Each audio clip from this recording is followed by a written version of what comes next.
नमस्कार उज्जैन, स्वागत है आप सभी का अभय न्यूज के 1 फरवरी मंगलवार शाम की बुलेटिन में। मैं हूं आपके साथ सिमरन तिवारी।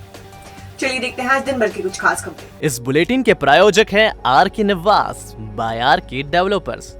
शानदार घर खरीदें अब अपने बजट में।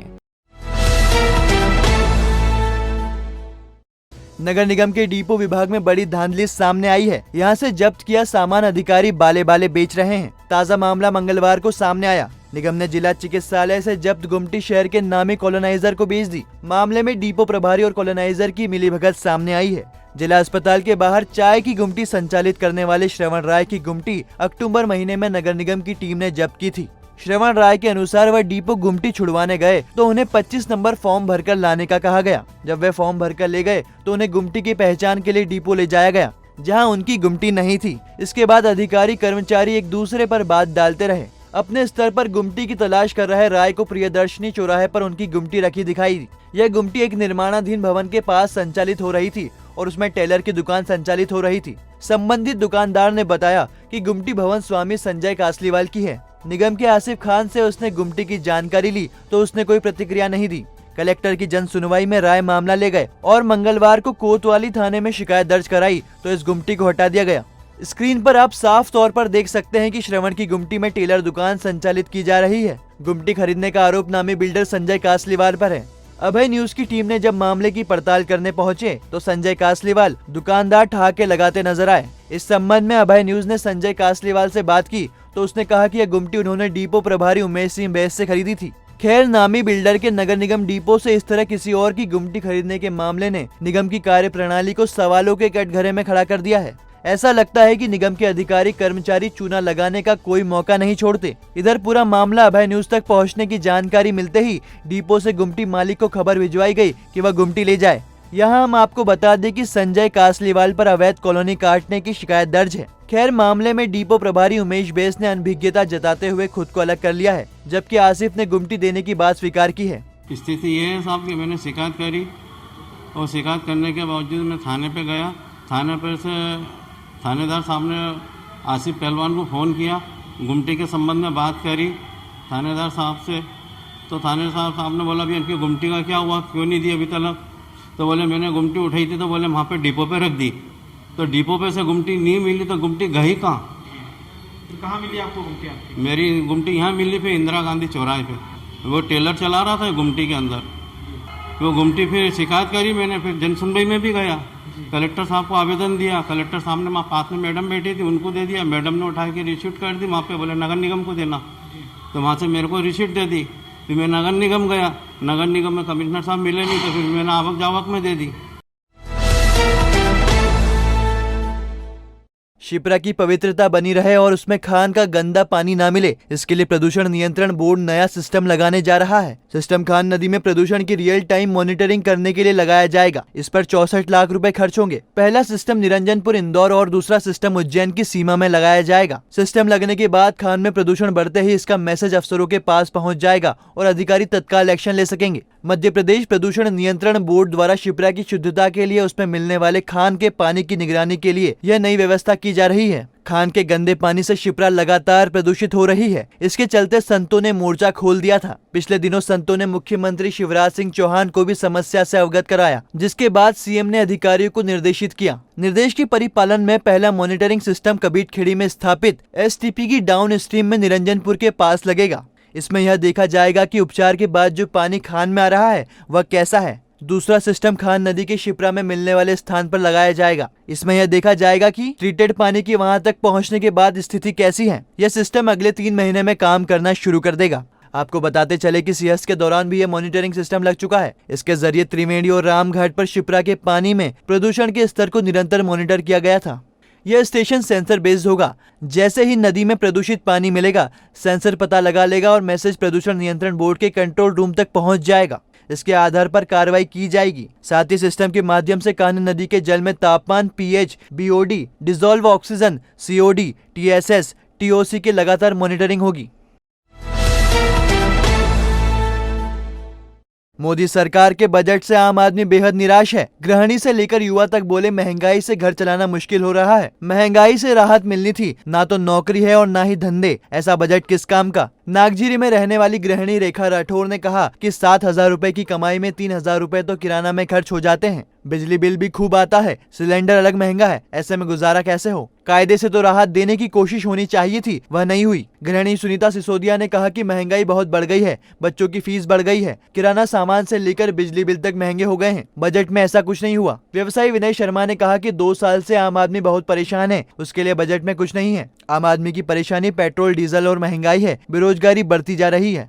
यही कि तेल, गैस, बिजली के बिल वगैरह सारे ही महंगे हो रहे हैं और हमारा बजट सब इधर डामाडोल हो रहा है। कैसे क्या करें, गृहस्थी चलानी हमको, बच्चों को पढ़ाना लिखाना, तो सारा ही मैनेजमेंट हमारा उल्टा सीधा हो रहा है। सभी चीज़ महंगी है। पहले हमारे 2-2.5 हज़ार में किराना आता था, वो आज 4,000 में किराना आ रहा है। तो दिक्कत तो है बहुत कुछ। और तनख्वाह हमारी कितनी 7-8 हज़ार रहती है, उसमें हम क्या क्या करें, बिल जमा करें कि ये जमा करें। महंगाई बहुत बढ़ गई है। हम बच्चों की फ़ीसें बहुत महंगी हो गई है। कॉलेज में बच्चे पढ़ रहे हैं, उनकी फ़ीस बहुत ज़्यादा हो गई है। और किराना, तेल के भाव और सभी सामान, मतलब किराने का सभी सामान बहुत महंगा हो गया है। लाइट के बिल बहुत हो गए, तो वो ये गैस की टंकी बहुत महंगी हो गई है। तो इन चीज़ों का सबका ध्यान रखते हुए बजट बनाना चाहिए, थोड़ी कटौती हो इस सब चीज़ों में। बिजली का बिल गरीब लोग भर नहीं पा रहे, मतलब हम लोग भी इसी में आते हैं मध्यम वर्गीय में, तो हम लोग को भी बहुत दिक्कत हो रही है। तो इसका ध्यान रखते हुए बजट बनाना है। आम है तो आम जनता के लिए कुछ फ़ायदा होना चाहिए।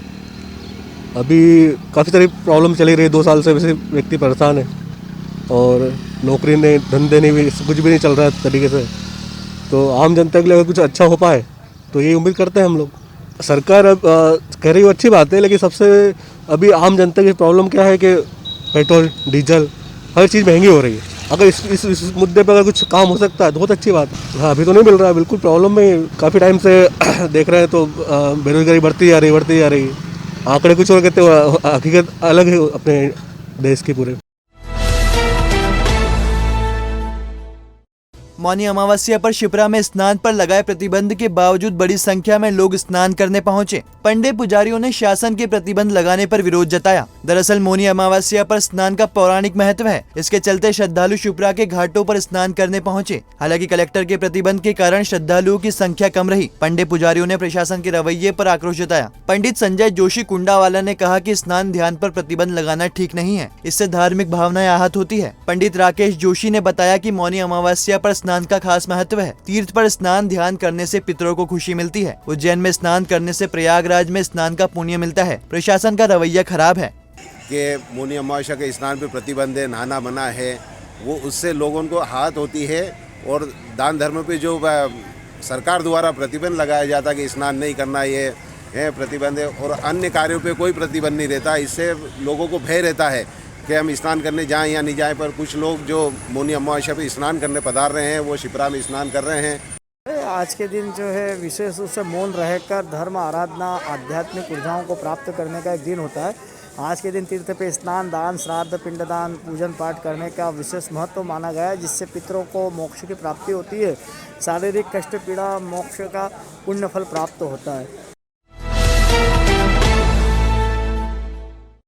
बिल्डर ने एडवांस रुपए ले लिए लेकिन फ्लैट नहीं दिया। किसी ने प्लॉट खरीदा और कोई और ने उस पर कब्जा कर लिया। मंगलवार को ऐसी ही शिकायतों से कलेक्टर आशीष सिंह रूबरू हुए। विवेकानंद नगर कॉलोनी की बलविंदर सिंह ने प्राइवेट बिल्डर पर मल्टी स्टोरी में फ्लैट देने के नाम पर राशि हड़पने का आरोप लगाया। फर्म 550 फ्लैट बनाने वाली थी। इस मामले में पंजीयन विभाग को जांच का आदेश दिया है। अभिषेक नगर के राम प्रसाद यादव ने कलेक्टर को बताया कि उन्होंने नागदा में 1990 में 2 प्लॉट लिए थे। इस प्लॉट पर नागदा के एक व्यक्ति ने कब्जा कर लिया। नागदा एसडीएम को इस संबंध में जांच करने का कहा है। महिदपुर के जगोटी की सईदा बी ने बताया कि उनके पति दुकान चलाते थे। पति का निधन हो गया और अब दबंग दुकान नहीं खोलने दे रहे। एसडीएम महिदपुर को इस संबंध में ताकीद करने का कहा है। कहा था कि आनंदी लाल ने बताया कि पटवारी ने पट्टे पर खेती के लिए उनकी जमीन अपनी पत्नी के नाम पर दर्ज कर ली है। एसडीएम तराना को इस संबंध में कार्रवाई करने का कहा है। तराना के राकेश चारोलिया ने उनकी पैतृक भूमि पर कब्जा करवाकर नामांतरण करवा लेने की शिकायत की। इस संबंध में एसडीएम तराना को कार्रवाई करने का कहा है। उज्जैन के हिलावेड़ी की करामत हुसैन ने वार्ड 18 में तैनात सफाई कर्मी पर दरोगा की मिली भगत से बगैर काम के ही वेतन निकालने की शिकायत की। निगम आयुक्त अंशुल गुप्ता को इस संबंध में जांच करने का आदेश दिया है। एसटीएफ लगातार फर्जी एडवाइजरी कंपनियों पर कार्रवाई कर रही है। आज एसटीएफ इंदौर ने विजयनगर स्थित एडवाइजरी कंपनी पर छापा मारकर 2 आरोपियों को हिरासत में लिया है। ये निवेश के नाम पर लालच देकर लोगों को ठगते थे। दरअसल एसटीएफ की इंदौर इकाई को सूचना मिली थी कि विजयनगर स्थित दीनदयाल उपाध्याय नगर में फर्जी तरीके से अथर्व एडवाइजरी कंपनी चलाई जा रही है, जिसमें निवेश के नाम पर लोगों को ठगा जा रहा है। मौके पर पहुंची एसटीएफ टीम ने यहां के संचालक हरिओम राजपूत, जो मूलतः कानपुर उत्तर प्रदेश का रहने वाला है, उसे गिरफ्तार किया। वहीं इसकी महिला मित्र प्रतिभा सिंह, जो भोपाल की रहने वाली है, उसे भी गिरफ्तार किया। आरोपी लोगों को पैसा डबल करने का झांसा देकर निवेश करवाते थे। अब तक दोनों 5 लाख रुपए से अधिक की धोखाधड़ी कर चुके थे। इनके खातों की जांच की गई तो उसमें 5 लाख से अधिक की रकम की जानकारी मिली है। ऑफिस से सीपीयू, लैपटॉप, कंप्यूटर भी जब्त किए गए हैं। एसटीएफ एसपी मनीष खत्री के मुताबिक 2 अन्य लोगों को उज्जैन से गिरफ्तार किया गया है, जिनके नाम अमन शुक्ला व अजय सैनी है, जो इन्हें मोबाइल सिम उपलब्ध कराते थे। ये सिम मजदूर वर्ग के लोगों के नाम पर रहती थी। इसका उपयोग कॉलिंग करने के लिए करते थे। आरोपियों के कब्जे से कार भी जब्त की है, जिस पर मंत्रालय व भारत सरकार का मोनो लगा है। एसटीएफ आरोपियों से पूछताछ कर रही है। एसटीएफ इकाई इंदौर द्वारा एक उल्लेखनीय कार्रवाई की गई है, जिसमें एक अथर्व ट्रेडिंग कॉरपोरेशन नाम की एक फर्जी एडवाइजरी फर्म है। इस पे 24 तारीख को रेड की गई। ये सूचना प्राप्त हुई थी कि ये फर्जी एडवाइजरी, जो कि रजिस्टर्ड नहीं है, और इसके द्वारा ग्राहकों को व्हाट्सएप चैटिंग एवं टेलीफोन द्वारा इनको ये फर्जी कॉलिंग करते थे और इनको काफ़ी अधिक लाभ का लालच दे करके और इनसे निवेश कर इनसे धोखाधड़ी करी जाती थी। इस सूचना पर दबिश दे करके इसके जो 2 प्रोप्राइटर हैं आरोपी, इनको पकड़ा गया है, जिसमें एक पुरुष और एक हरिओम नामक व्यक्ति है और एक प्रतिभा करके महिला है। हरिओम ये निवासी मूलतः कानपुर के हैं और अभी इंदौर में निवासरत है, और प्रतिभा ये भोपाल की निवासरत है। इंदौर बड़नगर बाईपास के समीप स्थित तिरुपति ड्रीम्स कॉलोनी की सड़क पर एक मृत नवजात बालिका का शव मिला है। शव को कुत्तों ने नोच खाया है। इसकी वजह से हालत बेहद खराब है। दरअसल शव को सबसे पहले गोवर्धन आर्य ने देखा। वह अपने साथी के साथ नाश्ता करने आया था। इसी बीच उसे कुत्ते शव को खींचकर ले जाते दिखे। इसके बाद उसने पुलिस को सूचना दी। घटना की सूचना मिलने पर नीलगंगा थाना पुलिस मौके पर पहुंची और जाँच शुरू की। टीआई तरुण कुरुल ने बताया कि सड़क किनारे नाले के पास शव होने की सूचना मिली थी। शव जब्त कर पीएम के लिए भेजा है। पीएम के बाद स्थिति स्पष्ट हो सकेगी कि शिशु को जीवित हाल में फेंका गया था या फिर मृत अवस्था में। मामले में आसपास के सीसीटीवी फुटेज की जांच की जा रही है। मैं मेरा दोस्त को लेके आया नाश्ता करके वहाँ होटल से जी। जैसे वहाँ से गाड़ी रोकी तो ये पीछे मैं गाड़ी चला रहा, मैं गाड़ी से ध्यान हटा ही नहीं मेरे। इन्हें पीछे वाले ने देख लिया, अरे गाड़ी कंट्रोल करो। यहाँ पे गाड़ी रोक दी उन्होंने। यहाँ वो बोला कि अरे बच्चे तो इन्हें बोला कि पहले कुत्ते को भगा दिया हमने यहाँ। फिर वहाँ से मैं गाड़ी दबाई, यहाँ से मेरा दोस्त बैठता ऑफिस में, हम एक ही साथ में बैठते हैं।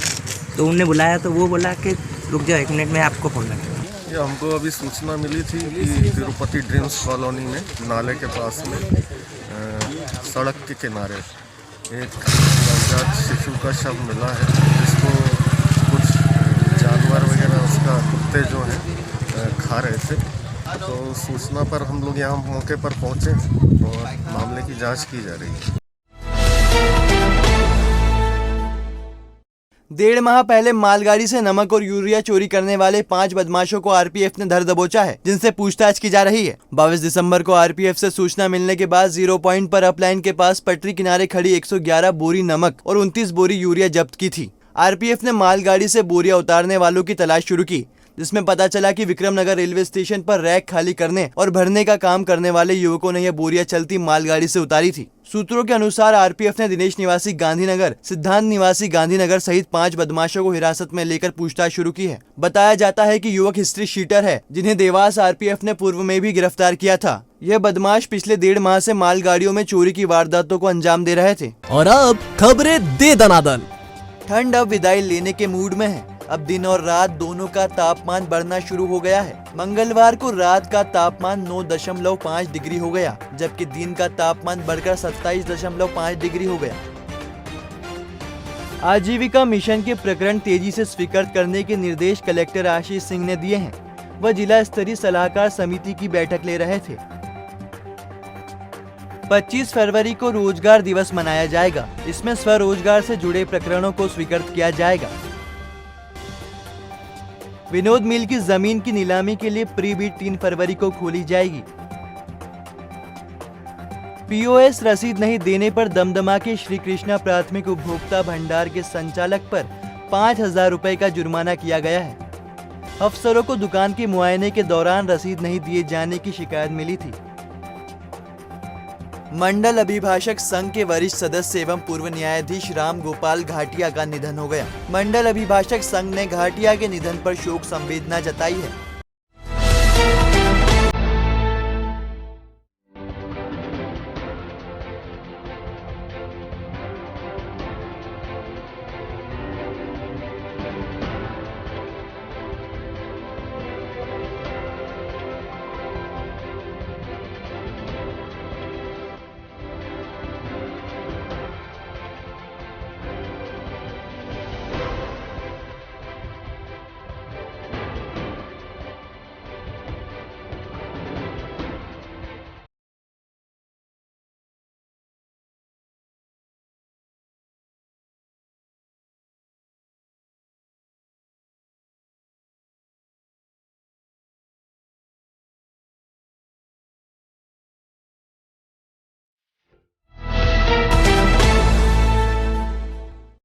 तो आपने देखा अभय न्यूज का आज का बुलेटिन। अगर खबरों को लेकर आपके पास कोई फीडबैक है तो हमें जरूर बताइएगा। कल फिर मिलेंगे इसी समय। नमस्कार।